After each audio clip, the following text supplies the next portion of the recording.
प्रिय बंधुओं, धर्म प्रेमी सज्जनों,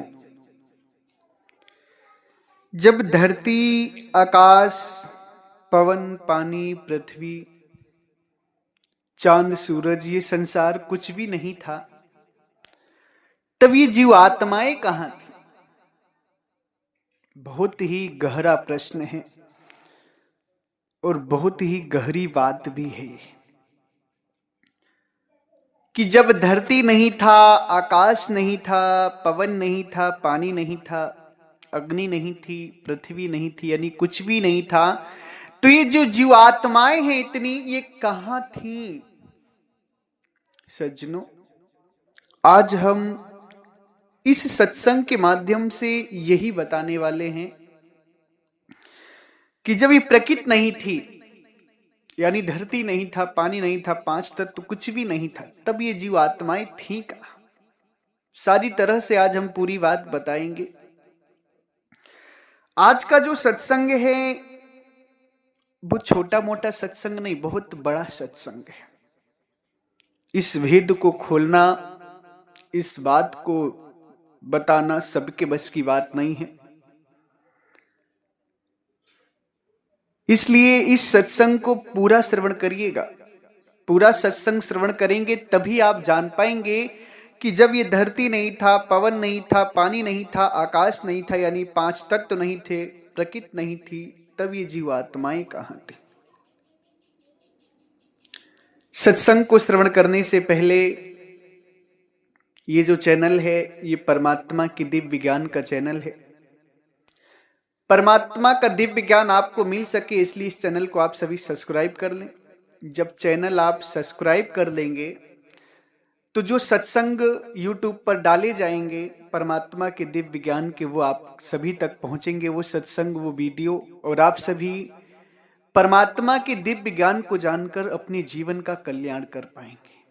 इसी संदर्भ में 17 मार्च को होने वाले गुरु मिलन, गुरु दर्शन, ज्ञान दीक्षा सत्संग भंडारे में सदगुरु के परम भक्त श्री जय भगवान जी, नाम है जय भगवान। जय भगवान जी जिला सोनीपत हरियाणा की धरती से हैं। इनके द्वारा सुंदर सेवा हर माह की भांति इस माह भी दान आई है, सेवा दान आई है, खूब खूब आशीर्वाद है। बहुत ही विचारक भक्त हैं, विचार करते हैं, भक्ति पर विवेक इनका जगा हुआ है, सत्य असत्य का निर्णय करते हैं और सत्य को पकड़ते हैं। खूब खूब आशीर्वाद है। इसी संदर्भ में सदगुरु के परम भक्त श्री संजय वर्मा, शिल्पी वर्मा, ग्राम कुसमरा, जिला जालौन, उत्तर प्रदेश की धरती से दोनों लोगों की तरफ से संत सेवा में, सदगुरु की सेवा में सुंदर दान आया है। बहुत ही पावन भक्त हैं, बहुत ही निर्मल विचार हैं, बड़े दयालु भक्त हैं। किसी का बिगड़ा हुआ काम बनाने में पूरी मदद करते हैं, सबकी मदद करते हैं। बहुत उदार हृदय है दोनों लोगों का। खूब खूब आशीर्वाद है। इन्हीं के साथ भक्त श्री संदेश कुमार जी, जो गाजीपुर की ही धरती से हैं, सैदपुर से, इनके द्वारा भी हर माह की भांति इस माह भी सदगुरु के भोजन भंडारे में, आश्रम की सेवा में, संगत की सेवा में सुंदर दान आया है। खूब खूब आशीर्वाद है। सज्जनों, जब पानी, पवन, धरती, आकाश नहीं था, तब ये जीवात्माएं कहां थी? इस बात को जानने के लिए जरूरी है कि यह जानना कि सृष्टि आखिर बनी कब। सज्जनों, जब ये पानी पवन था ही नहीं, ये सृष्टि नहीं थी, ये जीवात्माएं कहां थी? इस बात को अगर आप अपने दिमाग से सोचेंगे या अपनी अंतरात्मा से सोचेंगे तो कभी नहीं जान पाएंगे। क्यों? क्योंकि उस समय आप नहीं थे। उस समय आप नहीं थे। ये धरती नहीं था, पवन नहीं था, पानी नहीं था, तो आप थे उस समय? नहीं थे। तो आप कैसे जान पाएंगे कि जीवात्माएं कहाँ? यानी इंसान यदि अपने दिमाग से सोचेगा, अपने विवेक से सोचेगा कि उस समय जीवात्माएं कहाँ थी, तो कभी सोच ही नहीं पाएगा। क्योंकि आपको केवल और केवल अपना ये जीवन याद रहता है, पुराना जीवन आपको याद नहीं रहता, बीता हुआ जन्म आपको याद नहीं रहता है। आपने पिछले जन्म में क्या थे क्या नहीं आपको याद है? नहीं। किसी न किसी योनि में थे ही आप, किसी न किसी शरीर को धारण किए ही थे, मगर आपको याद नहीं। जब आपको पिछले जन्म का याद नहीं कि आप कहाँ थे, तो आप यह कैसे पता कर सकते हैं, या कैसे जान सकते हैं अपने आप से कि जब धरती नहीं था, पवन नहीं था, पानी नहीं था, आकाश नहीं था, तब ये जीवात्माएं कहाँ थी? अपना तो आप जान ही नहीं सकते, दूसरों का क्या जान पाएंगे? यदि इस बात को जानना है तो सबसे प्रथम आपको अपनी मन बुद्धि को शांत करना होगा, अपनी सोच को खत्म करना होगा। क्योंकि इस विषय पर आप जान नहीं सकते, अपने से तो जान ही नहीं सकते, इसलिए अपनी सोच को खत्म करें। अगर इस बात को जानना है तो आपको परमात्मा सदगुरु कबीर साहब का विचार सुनना होगा, परमात्मा सदगुरु कबीर साहब को जानना होगा। क्योंकि सदगुरु कबीर साहब ही ऐसे हैं जो सृष्टि को बनते हुए देखे, जिन्हें पता है कि ये आत्मा कहां से आई है और ये सृष्टि कैसे बनी। जब सृष्टि नहीं थी तो ये जीव आत्माएं कहां थी? केवल इस बात को परमात्मा सदगुरु कबीर साहब जानते हैं, और आज उन्हीं की बातों से हम आपको बताएंगे कि ये जीव आत्माएं तब कहां थी। मैं भी जो जाना हूं ये केवल और केवल परमात्मा सदगुरु कबीर साहब की बातों से जानना हूं। सदगुरु कबीर साहब की बात, सदगुरु कबीर साहब का विचार यदि आप सुनेंगे, सदगुरु कबीर साहब को जब आप जानेंगे तो आप सब कुछ जान जाएंगे। यदि उनको आप मानते हैं, उनकी वाणियों का अध्ययन करते हैं, उनके विचारों को आप आचरण में लाते हैं, तो सब कुछ जान जाएंगे, कुछ बाकी नहीं रहेगा।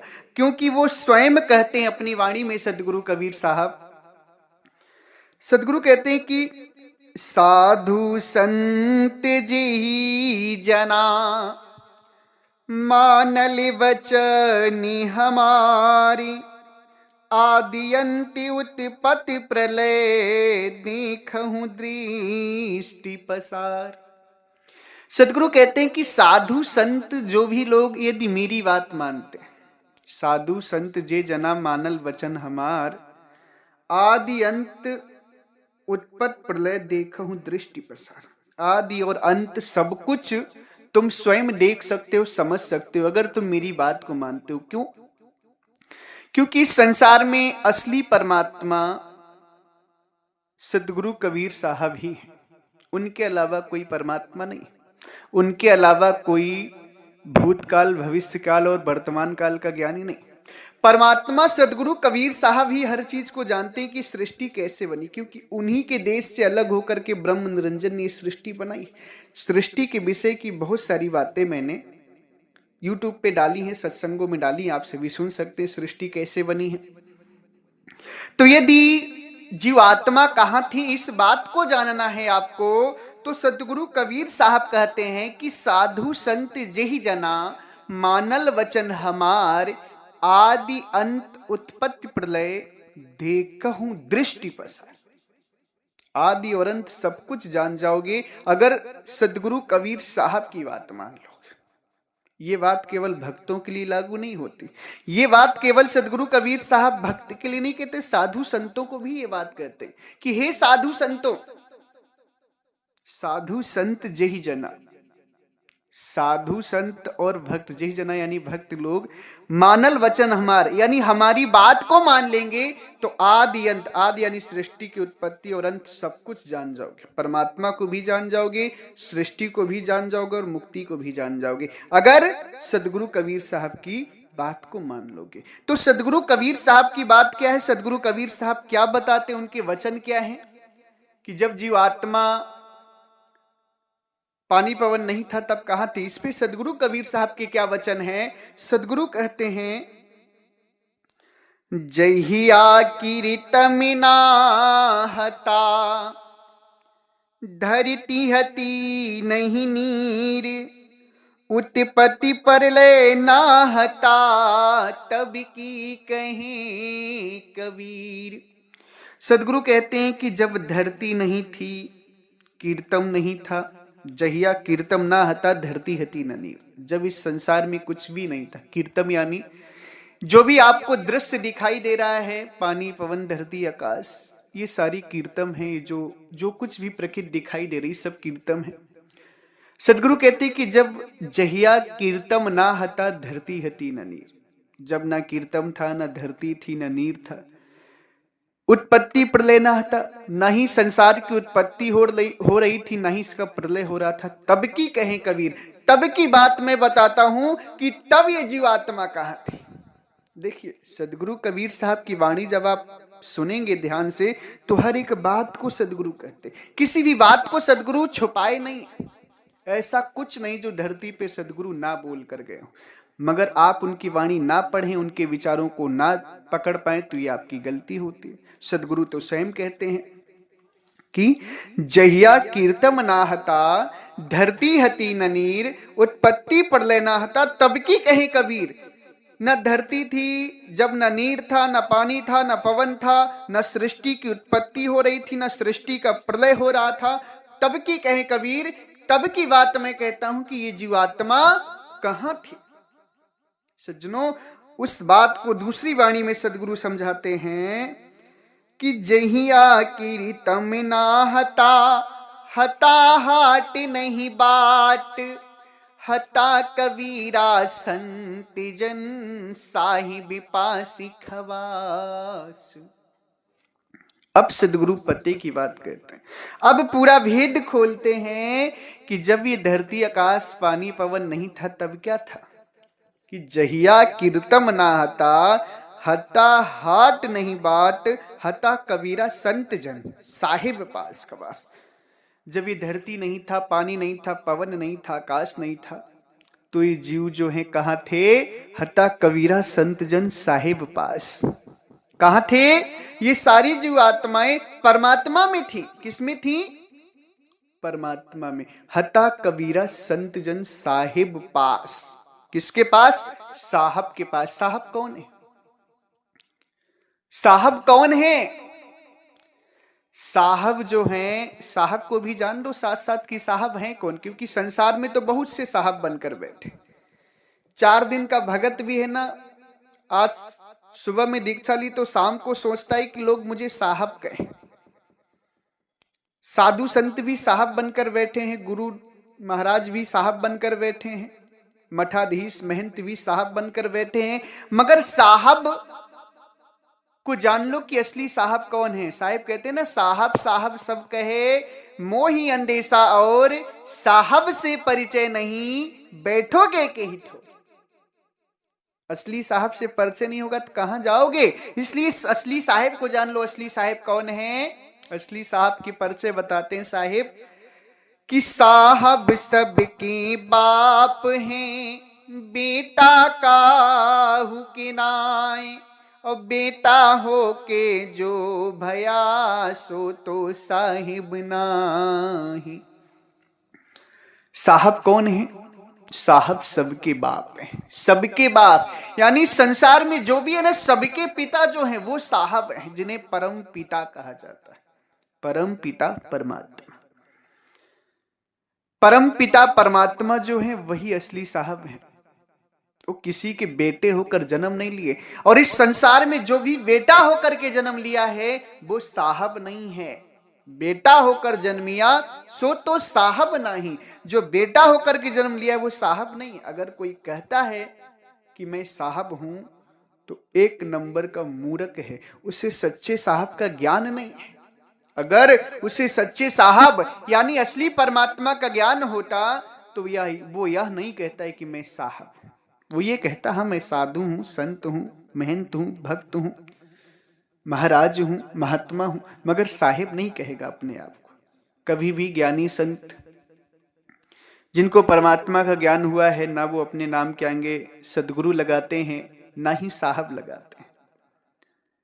अज्ञानी जो होते हैं वो अपने नाम के आगे सदगुरु लगाते हैं, साहब लगाते हैं। संत तो केवल संत लगाते हैं कि हाँ हम संत हैं, साहब नहीं लगाते, सदगुरु नहीं लगाते। तो साहब कौन है? साहब यानी परम पिता परमात्मा। जब ये धरती आकाश पवन पानी नहीं था तब क्या था? तब साहिब कहते हैं कि हता कबीरा संत जन साहिब पास खवास। ये संत, ये जो जीव आत्माएं हैं, ये जीव हैं, ये कहां था? साहिब के पास था। किसके पास? साहिब के पास। साहिब का घर कहां है? अमरलोक देश। ये जीव कहां था? अमरलोक देश में था। जब धरती नहीं था, पवन नहीं था, पानी नहीं था, आकाश नहीं थी, यानी पांच तत्व कोई प्रकृति नहीं थी, तब ये जीव आत्मा कहां थी? अमरलोक देश में।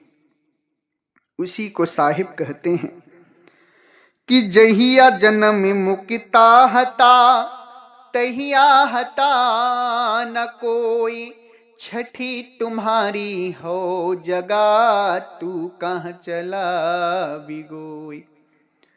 जहिया जन्म मुक्ता हता, यानी जब ये जीव आत्मा मुक्त थी, यानी अमरलोक देश में थी, तहिया हता न कोई, तब यहां संसार में कुछ भी नहीं था। तब इस संसार में कुछ भी नहीं था, मगर छठी तुम्हारी हो जगह तू कहां चला बिगोई। अब 6 शरीर पकड़ करके ये जीव आत्मा जन्म मरण में बिगोए रहा, मतलब जा रहा है। छठी का मतलब 6 शरीर। कौन कौन सी? स्थूल, सूक्ष्म, कारण, महाकारण, कैवल्य और हंस। जब ये जीव आत्मा अमरलोक देश में थी तब ये शरीरधारी नहीं थी, कोई दुख भी नहीं था इसे, मगर अब 6 शरीर पकड़ करके आत्मा दुख पा रही, जन्म मरण में जा रही। साहिब कहते हैं जहिया जन्म मुक्ता हता, जब ये जीव मुक्त था यानी अमरलोक देश में था, तब यहां पर कुछ नहीं था। तहिया हता ना कोई, कुछ भी नहीं था, ना धरती थी, ना पवन था, ना पानी था, ना आकाश था, ना 5 तत्व थी, ना प्रकृति था, कुछ भी नहीं था, ना संसार था। ये आत्मा कहां थी? परमात्मा में। किसमें थी? परमात्मा में। अब ये आत्मा परमात्मा से बिछड़ करके संसार बना ली, ये पानी बना ली, पवन बना ली, धरती बना ली, आकाश बना ली, और इसमें फंस गई, शरीर धारण कर ली और दुख पा रही, जन्म मरण में जा रही। सज्जनों, कल का जो सत्संग था मैंने बताया था उस सत्संग में कि आत्मा का परमात्मा से अलग होने का कारण क्या था। परमात्मा में तो कोई दुख है नहीं, फिर अलग क्यों हुई अमरलोक देश से? आप सभी के अंदर भी प्रश्न उठता होगा कि अमरलोक देश में कोई दुख नहीं है, कोई कष्ट नहीं है, कोई पीड़ा नहीं, वहां तो आनंद ही आनंद, परमानंद है। तो ये आत्मा अमरलोक देश से अलग क्यों हुई? सज्जनों, ब्रह्म निरंजन जिसने सृष्टि बनाई है परमात्मा के देश अमरलोक देश से अलग होकर के, उस ब्रह्म निरंजन ने यह सोचा कि जैसा परमात्मा का देश है वैसा ही मैं अपना भी एक अलग देश बना लूं। इसे कोई दुख नहीं था परमात्मा में, कोई कष्ट नहीं था परमात्मा में, मगर इसे यह था कि जैसा परमात्मा का देश है वैसा मैं भी अपना एक अलग देश बना लूं। परमात्मा इसे लाख समझाए, लाख मना किए कि देखो तुम जो देश बनाओगे वो दुखमय देश बनेगा, उसमें तुम्हें दुख होगा, तुम दुख पाओगे। मगर ब्रह्म निरंजन ने कभी दुख देखा ही नहीं था, क्योंकि अमरलोक देश में तो केवल सुख ही सुख है, वहां दुख था ही नहीं। तो ब्रह्म को ये बात पता नहीं चल पाई, ये ज्ञान नहीं हो पाया कि दुख भी कुछ होता है। इसलिए ब्रह्म अलग हो गया परमात्मा से, और अलग होकर के ये सृष्टि बना दी, जिसे सदगुरु कबीर साहब कहते हैं, निरंजन जाल पसारा संतो निरंजन जाल पसारा, निरंजन जाले पसारा हो संतो निरंजन जाल पसारा। स्वर्ग पताल रचो मृत्यु मंडल तीन लोक विस्तारा, स्वर्ग पताल रचो मृत्यु मंडल तीन लोक विस्तारा, निरंजन जाल पसारा संतो निरंजन जाल पसारा। सदगुरु कहते, हे संत जनों, इस सृष्टि के जाल को बनाने वाले, इस सृष्टि को पसारने वाले, बनाने वाले कौन है? निरंजन। उन्होंने ही स्वर्ग बनाया, स्वर्ग पताल बनाया, रचो मृत्यु मंडल, तीन लोक विस्तार, सब ब्रह्म निरंजन का बनाया हुआ है। क्यों? क्योंकि ब्रह्म की सोच थी कि मैं परमात्मा की तरह एक अपना भी देश बना लूं, मगर वो यह नहीं जान पाया कि जब मैं परमात्मा से अलग होऊंगा तो मैं दुख पाऊंगा, क्योंकि उससे यह था कि प्रभु की तरह देश बनाऊंगा। मगर ब्रह्म में उतनी शक्ति नहीं थी, उतनी क्षमता नहीं थी, उतनी गर्मी नहीं थी कि अपने स्वरूप में स्थिर रह पाया। ये अपने स्वरूप में स्थिर नहीं रह पाया, बाहर बोल कर गया, जिसके कारण इसने शरीर धारण कर लिया। ये पानी, पवन, धरती, आकाश, चांद, तारा जो भी आप देख रहे हैं सब ब्रह्म की शरीर है। उसी शरीर के अंतर्गत हम सभी रहते हैं। सज्जनों, परमात्मा में कोई दुख नहीं था। इस जीवात्मा को कोई दुख नहीं था, वहां सब आनंद था। उसने दुख के चलते परमात्मा को नहीं छोड़ा। उसने यह सोचा कि मैं प्रभु की तरह एक अपना देश बना लूंगा, अपना लोक बना लूंगा। सज्जनों, इसी सोच के चलते ब्रह्म अलग हुआ। हालांकि प्रभु बहुत समझाए, परमात्मा लाख समझाए से कि मान जाओ मेरी बात, मगर नहीं माना, क्योंकि इसे दुख का पता नहीं था कि दुख होता क्या है। अब आप सभी देखें, यहां चोरी का अंजाम क्या होता है, चोरी की सजा क्या होती, खून करने की सजा क्या होती, किसी को मारने की सजा क्या होती, किसी को सताने की सजा क्या होती, किसी का शोषण करने की सजा क्या होती, सब कुछ संविधान में लिखा है, लोगों को दिया जा रहा है। लोग देख भी रहे कि चोरी की इतनी खतरनाक सजा है, किसी को मारने की इतनी खतरनाक सजा है, किसी के साथ लूटपाट करने की इतनी खतरनाक सजा है, मगर क्या ये चीजें बंद हो रही हैं? खून बंद हो रहे हैं, चोरी बंद हो रही हैं? बताइए, किसी का जमीन हड़पना बंद हो रहा है, किसी को सताना बंद हो रहा है? नहीं ना बंद हो रहा है। इस संसार में लोग दुख देखते हैं, फिर भी लोग उस पर सुधरते नहीं हैं, नहीं सोचते हैं कि इस काम को ना करें, दुख होता है, फिर भी लोग करते हैं। और ब्रह्म को तो पता ही नहीं था, ब्रह्म को तो ज्ञान ही नहीं था कि दुख होता क्या है, इसलिए ब्रह्म परमात्मा के देश से अलग हुआ। अगर उसे ज्ञान होता कि दुख क्या होता है, उसने कभी दुख देखा होता तो उसे पता होता कि दुख होगा मुझे। उसने तो कभी प्रभु के देश में, अमरलोक में दुख देखा ही नहीं, इसलिए वो अलग हो गया और अब दुख पा रहा है। और हम सभी ब्रह्म से पैदा हुए, इसलिए हम सभी भी दुख पा रहे हैं। तो अब पुनः परमात्मा आते हैं और कहते हैं कि हे जीरा, तू अमरलोक के पड़े कालवस्याई हो। हे जीव, तू अमरलोक देश का है, तेरा जो असली देश है वो अमरलोक देश है, तो यहां फंस गया है मन के विचारों में। अब ऐसा कर कि चल हंसा सतलोक हमारे, छाड़ो यह संसारा। हे हंस, हे जीवात्मा, मेरे सत्यलोक चल, इस संसार को छोड़ दे। ये संसार तेरा नहीं है। तेरा देश कौन है? उड़ी चलो हंसा अमरे लोकी को, यहाँ नहीं कोई तुम्हारी हो। उड़ चल हंसा अमरलोक को, यहाँ नहीं कोई तुम्हारो हो। हे हंस, अमरलोक देश चल, यहाँ पर तेरा कोई नहीं। सज्जनों, अब आपको तैयारी करनी है अपने अमरलोक देश जाने की, जहां पर कोई दुख नहीं है। हम पुनः जन्म मरण से मुक्त होकर के वहां चले जाएंगे। इसलिए सभी लोग तैयारी करें। और वहां जाने का जो मार्ग है वो 27 फरवरी को इलाहाबाद में देवापुर ग्राम में दीक्षा सत्संग में बताया जाएगा कैसे जाना है। और उसके बाद 17 तारीख को, 17 मार्च को गाजीपुर की धरती पर अमरलोक देश जाने का मार्ग बताया जाएगा, वो दीक्षा साधना दी जाएगी। इसके साथ 28 फरवरी को कानपुर की धरती पर दीक्षा सत्संग समारोह है। जिन किसी भक्त हंस जनों को दीक्षा लेनी है वो संपर्क करके अपने नजदीक ही दीक्षा पा सकते हैं। जो उधर के भक्त हैं उनको ज्यादा दिक्कत नहीं होगी। इसी के साथ हमारे आश्रम से 5 ग्रंथ प्रकाशित हैं। आप सभी जिन भी भक्त हंस जनों को वो ग्रंथ चाहिए, आप सभी स्क्रीन पर दिए हुए हमारे नंबर पे संपर्क करके वो कोरियर के द्वारा, पोस्ट ऑफिस के द्वारा ग्रंथ प्राप्त कर सकते हैं। बहुत ही सुंदर परमात्मा सदगुरु कबीर साहिब के ग्रंथ हैं। बीजक ग्रंथ, साखी ग्रंथ। बीजक और साखी ग्रंथ को समझने के लिए 5 ग्रंथें और लिखी, 3 ग्रंथें और हैं, टोटल मिला के 5 ग्रंथ हैं।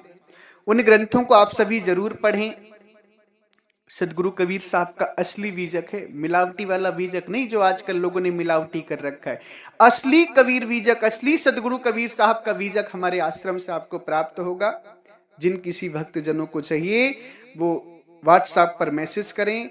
इसी के साथ एक बार प्रेम से बोलिए, सर्वव्यापक सर्वपूजनी परम पिता परमात्मा सदगुरु बंदी छोर कबीर साहेब को साहेब बंदगी साहेब